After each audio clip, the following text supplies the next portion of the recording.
are watching right now, John and I are doing a live video and just getting started. The other thing that we won't be able to do is answer your live questions because unfortunately Zoom does not allow us to answer your live questions.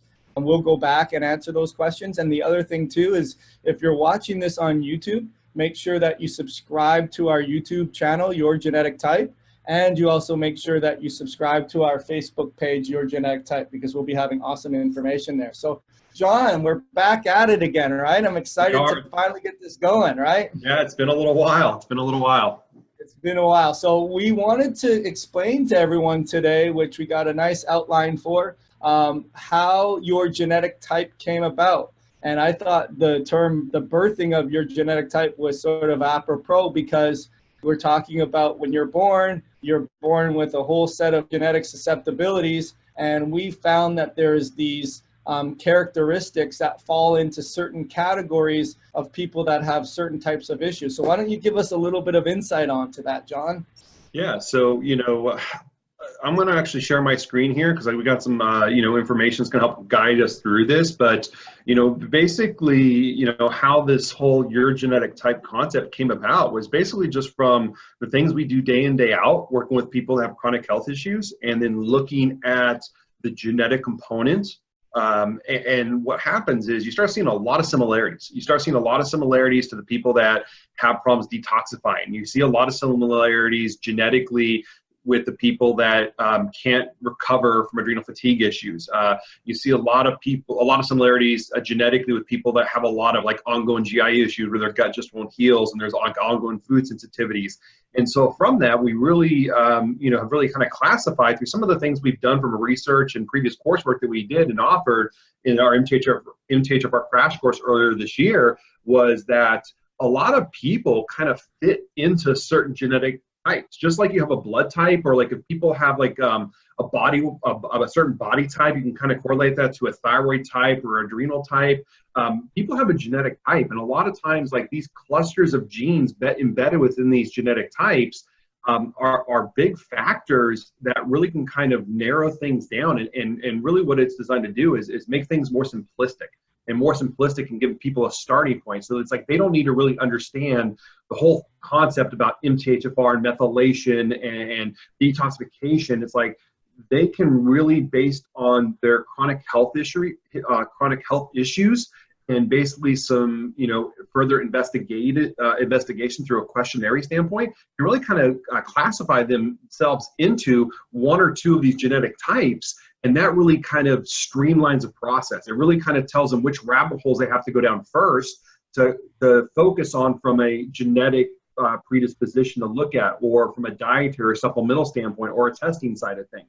And so what I'm going to do here is I'm going to go and share my screen, Joel, with you, and we'll kind of go through this whole concept of your genetic type, or what we kind of termed here, the birth of your genetic type, okay?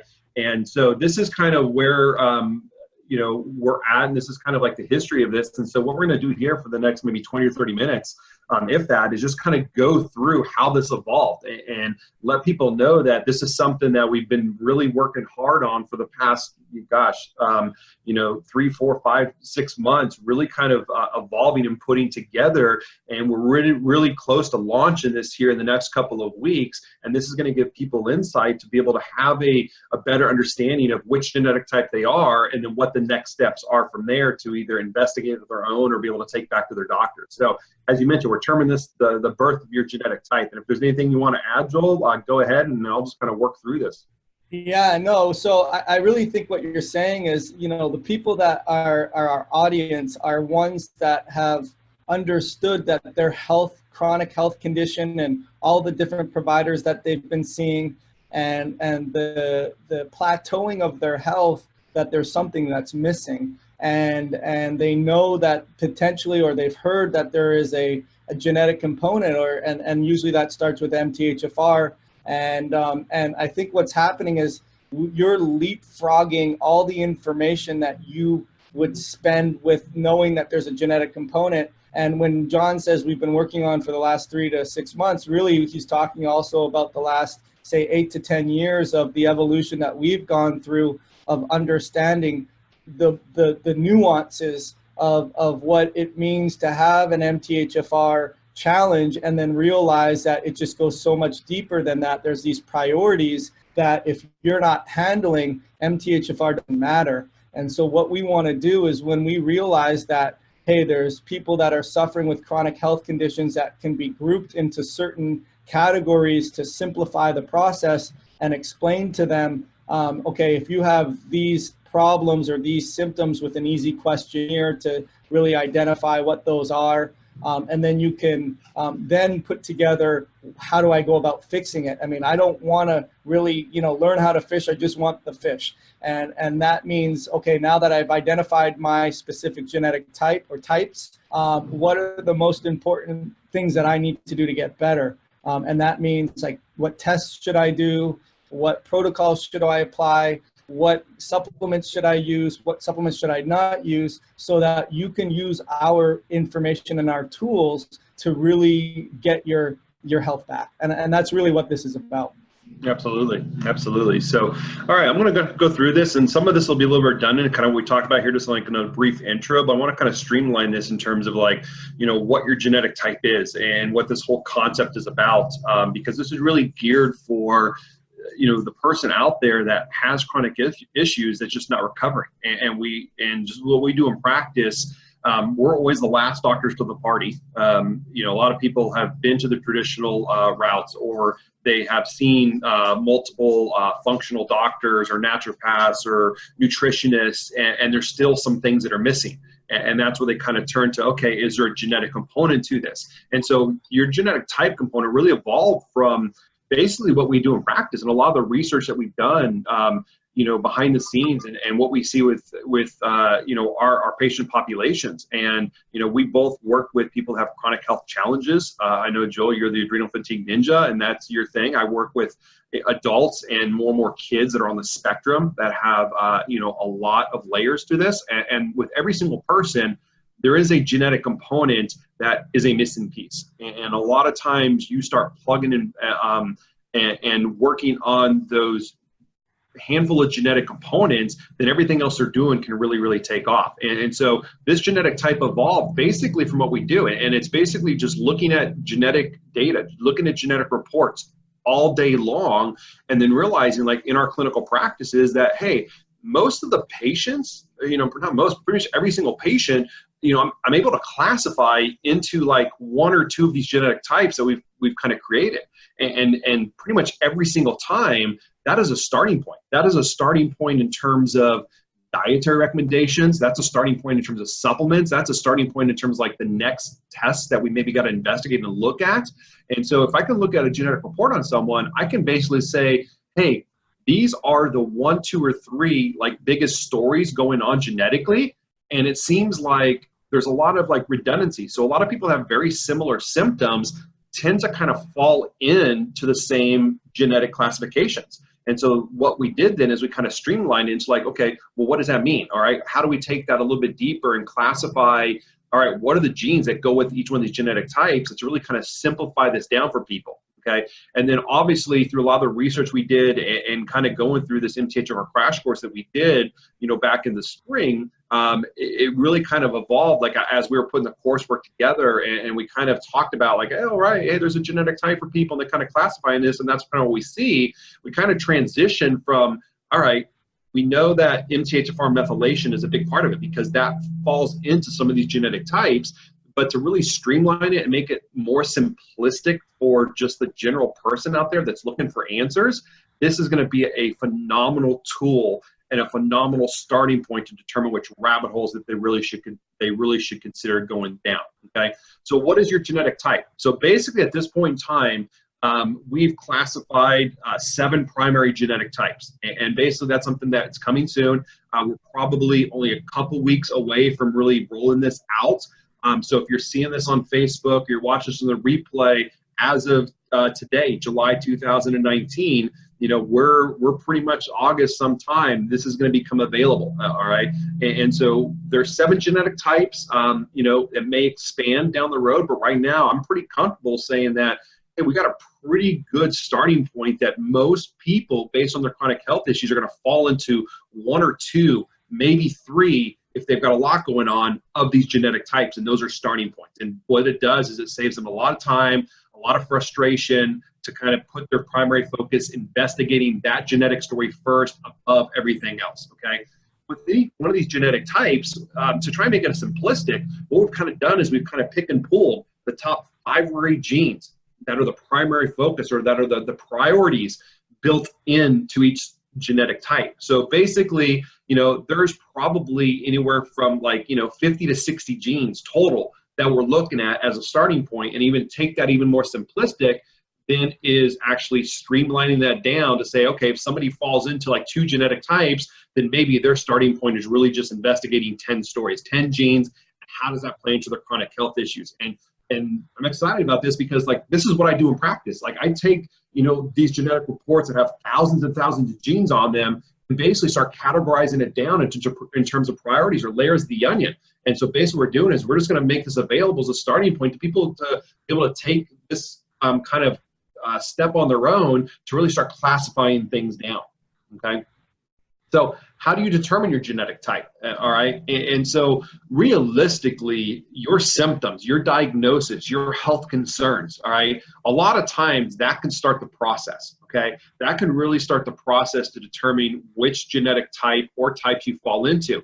Because like I said earlier, people with similar health complaints often tend to have some of the same genetic priorities, okay? And that's kind of where this genetic type story has evolved from. And then from that, we've kind of taken it to the next level, okay? Because we're not going to be able to sit there and interview every single person that wants more information on this, okay?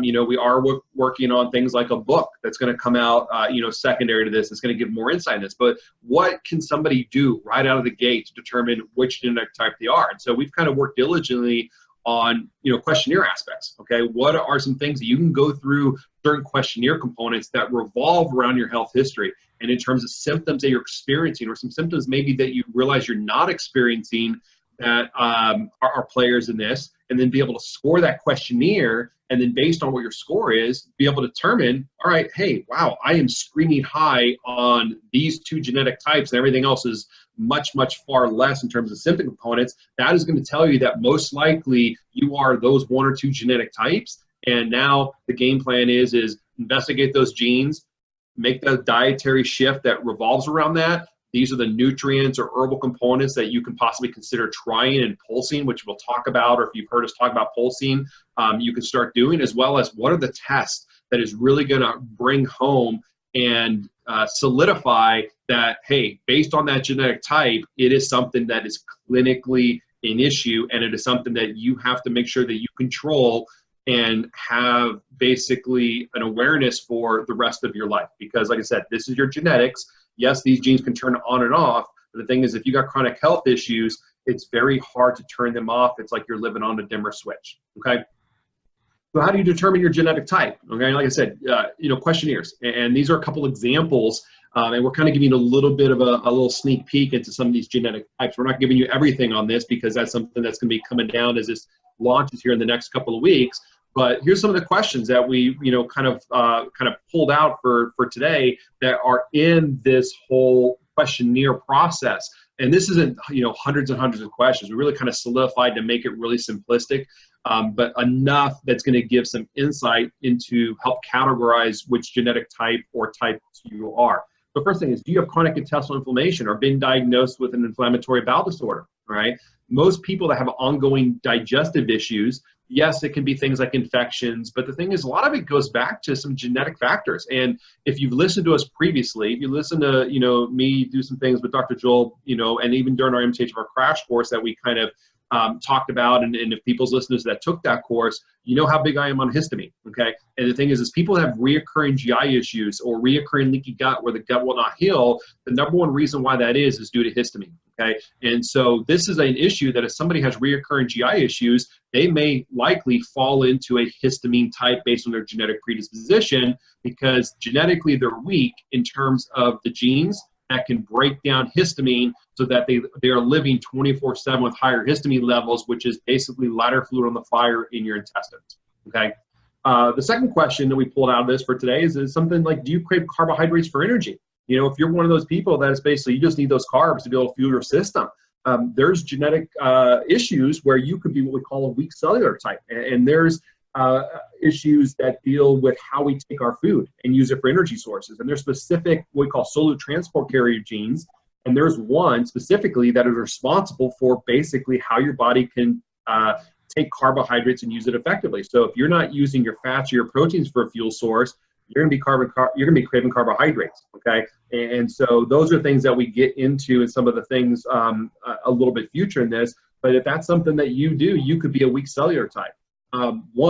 Question 3. This is something I see all the time with a lot of patients I deal with, is basically the loss of oral or chemical tolerance. And so what happens is we notice that as we get sicker, we have more layers to this, we start becoming more sensitive to things. So if you experience like strong, if strong smells like cigarettes, perfumes, cleaning products, or other strong chemicals, you walk down the grocery aisle in the cleaning section and you like immediately get a migraine or you get nauseous or get the chills, you could be what we call a toxic accumulation type.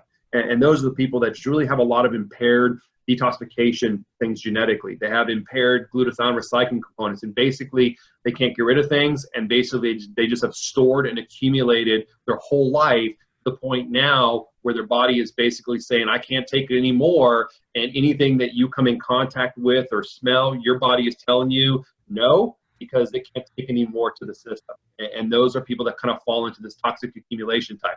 And number 4, as a quick little preview to this, is do you have difficulty losing weight? Even when you're working hard on diet and you're working hard exercising in the gym. These are things where it can fall into what we call a hormonal type, okay? And I know Dr. Joel, he's going to be doing a lot of stuff in your genetic type component that deals with hormones, the adrenal component, because he's the expert, he's the ninja in that aspect. And I know he's been talking about this on his Facebook pages and in his practice, that there are genetic components into why people cannot recover from hormone issues, adrenal fatigue issues, and things of that nature.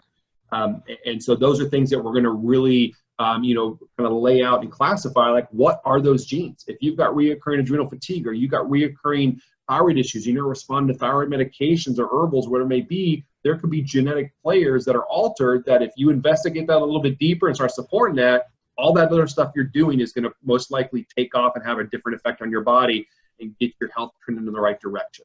All right. Anything you want to add so far, Joel?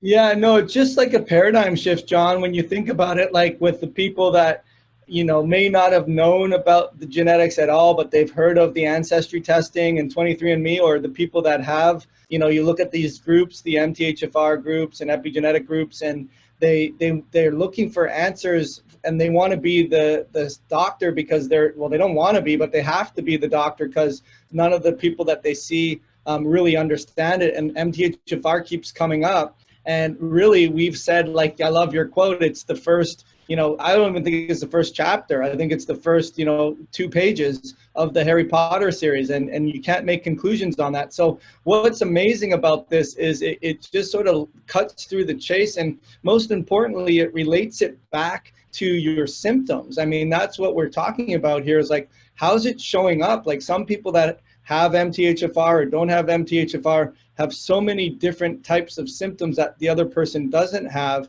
And what's really great about it is just the simplification process of relating it back to what's happening in real life, not what's happening from, biochemistry 101. And then number 2, streamlining it in terms of, okay, here's the genes that you probably never heard of that can be really relevant. Here's the test that will also look at how that gene is expressing and corroborating the evidence with, okay, that's going on. And then lastly, here's the protocols that you need to do to fix that. That to me is worth its weight in gold. And then the last thing I would say is, a lot of people will look at that questionnaire and say, well, I got all of those. What's the problem? Well, what should I do first? And that's, we'll explain that to you as we assign priorities, as to, you kind of know which one seems to be the overlying problem, where you may have taken care of some of the gut issues, but you're still very sensitive to chemicals, or you're still not able to lose the weight, or you still have those carb cravings, or whatever that main type is. And we'll be able to hone in on even though all of them may be relevant to you, there are ones that take priorities in terms of the priority system, and that comes with your genetic type algorithm of explaining the priority of these things as well.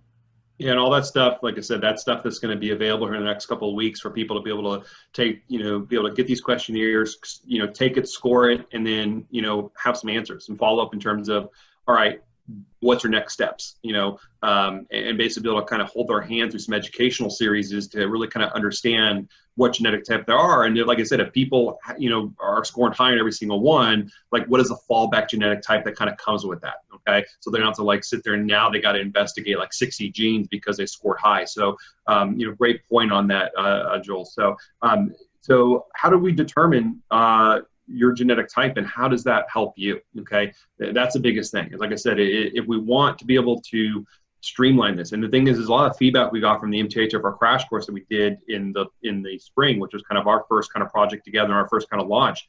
We had a lot of people in that. We had a lot of great feedback, but what we kind of decided or kind of figured out through the process is, we had, just the general person, out there with chronic health issues taking that course. And we had a lot of practitioners taking that course as well. A lot of chiropractors, naturopaths. I think we even had like one ND that took the course. So it's one of those things where how do we streamline that down where it's not so scientific and so kind of in depth in terms of like biochemistry, and how do we kind of simplify this down for that just the general person that's out there that's looking for answers? How do we kind of narrow this down where they can focus on one or two rabbit holes and they don't have to worry about how methylation works and how to compare that to blood panels or test components? It's really kind of stripping this down and really kind of making the things we talked about previously, like in terms of deal breakers, and really even stripping that down more to give them starting points. And so how does this genetic type or your genetic type help you? Basically, like I said, it's streaming this down into 5 or 8 genes that are your starting points. Okay, and if you have 2 genetic types, maybe it's 10 or 12 genes. But that is your starting point to investigate and put as a primary focus. That's the rabbit hole that you have to go down. All right, this will show you based on understanding through some of the coursework that we put out there and things that is coming in our new project with our website launch here in the next couple of weeks, is how do you interpret these reports? And once you understand how to look at these reports and kind of decipher the information, now you can kind of go into that and look for those 5 to 8 genes and figure out, okay, how genetically, how big of a story is that? Okay, and you'll start seeing there's a lot of correlation that if you've got these symptoms and you answer these questionnaire components, that a lot of times it's like, wow, there's a lot of genetic issues there, and it really starts connecting the dots. And then from there, once you determine that, okay, based on my symptoms and my questions I answer in this, I've determined that I'm this genetic type, and yes, I've got a lot of genetic weakness there. Then from there, what's the next steps? What do you do with that? Okay, and that's like a lot of times people are out there like reading information on MTHFR and genetics, and there's a lot of conflicting information, and a lot of times you're kind of left like, okay, what's next? And what we've kind of done is really streamline it, that once you determine your genetic type, from there, you are going to have available, these are the tests that you got to look at, because those are the tests that we recommend our patients to do if they kind of fall into those genetic clusters. And then from there, these are the dietary components that you have to do. Patients in my office, they don't follow the same diet. It really comes down to eating right for their genetic type, okay? And once you understand where your genetic type priorities are, that's going to really shift gears for you from a dietary standpoint, because maybe you're doing like a keto diet, maybe you're doing a paleo diet, and maybe that's the wrong way to go. Maybe that's the wrong approach based on your genetic type.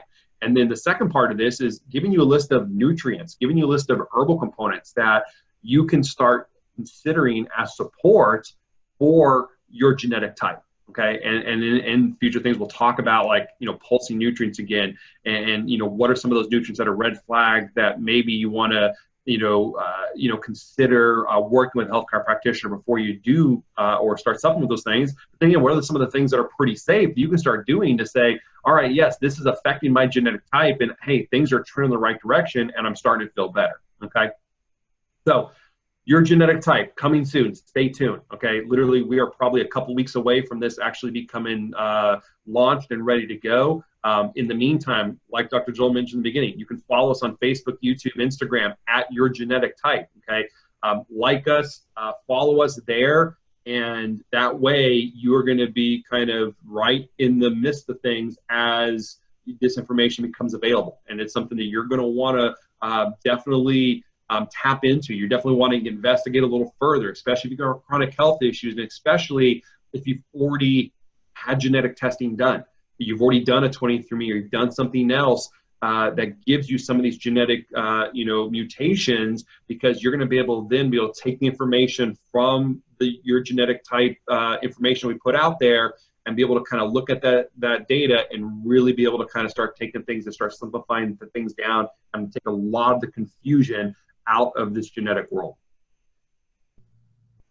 Yeah, that's awesome. It's really exciting. So make sure you put your comments too in this thread so that we can answer those for you. We're going to be very responsive. We want to have several posts each week. We want to be able to do lots of Facebook Lives. We'll also be doing a podcast as well, and really catering our information to your questions. And the best way we know that is to hear them. And we got a lot of feedback, like John said, during our MTHFR crash course. But really, what we want to do is we want to unlock your genetic type for you so that we can explain to you exactly what the cheat sheets are for you, because we want to make it as simple. If there's one thing we learned was how complex this is, and even when we think we're explaining it really great, John, it's still very complex, and we want to just boil it down to the lowest common denominator, and that's just here's the type that you are,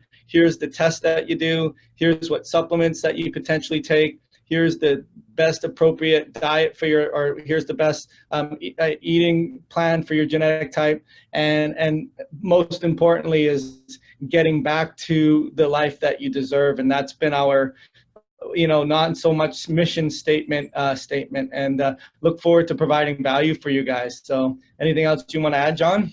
No, I think we're good. I think this was a great little introduction. And like I said, I can't stress enough, follow us on Facebook, YouTube, Instagram.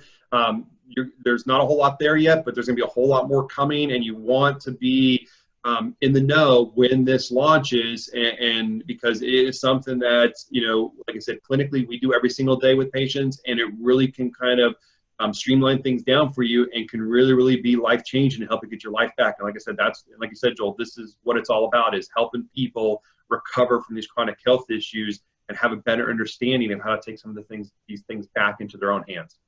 Yeah, and I think a good signing off is this Dr. Joel Rosen and Dr. John Thomas, dedicated to helping you live right for your genetic type. I think that's the way to sort of sign it off. All right, John, I'll talk to you soon, and I hope you enjoyed this, guys, and keep tuned for our next podcast or our next video and our next tool for you guys to learn.